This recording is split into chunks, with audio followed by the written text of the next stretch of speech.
This is still your election headquarters here on the Pulse. Now, former President John Dramani Mahama is asking the clergy to assist the NDC to save the country from sinking under the current administration.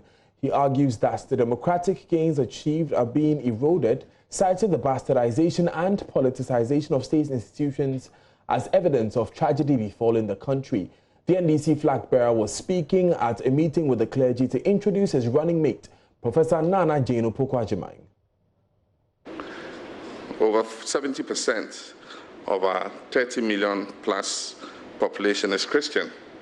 And this, for me, underscores the huge responsibility you have as leaders in terms of molding morally sound and ethically driven citizens, as well as providing spiritual guidance, teachings, and prayers. In the short period of time between March and July, when churches were unfortunately shut down due to the COVID-19 pandemic, the absence of the church in the lives of our population has had a most telling impact. Your mandate as key stakeholders and development agents in our country is therefore crucial, especially with regards to the future of this great nation of ours that we all love and call our own. There have been some unfortunate developments in our country over the last few years that I'm sure you have noticed, even if you may not have publicly spoken about them.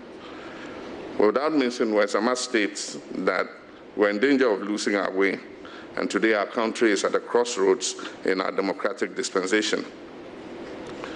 We used to be the shining light and point of reference in Africa when it comes to the independence and integrity of our democratic institutions. Today, all these gains we proudly achieved as a people, as a country, are being eroded and setting us back several decades. A few days ago, I talked about the tragedy that has befallen us, and permit me to restate. I said, this particular tragedy is the destruction and politicization of our institutions, a judiciary that lacks impartiality, an oppressed parliament, a pliant electoral commission, an auditor general hounded out of office, a misused military, anti-corruption institutions in bondage, and an intimidated media, and a terrified moral society. Let me also add that not stopping there, the future generation of young people that we are nurturing, teaching and preparing to take over from us, have been deliberately perverted because of the insatiable desire to stay in power at all costs.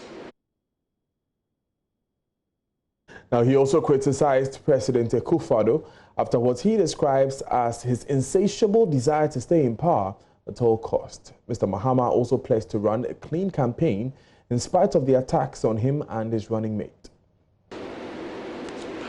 My running mate, Professor Nana Jane Opoku-Agyeman, whom I'm presenting to you today, has been encouraged by, a few days ago, by the Osumanche to be strong and courageous in the face of what he feared would be a barrage of insults and attacks on her person, just because she has decided to serve her country at the highest level, to help shape its destiny and ensure shared prosperity for all.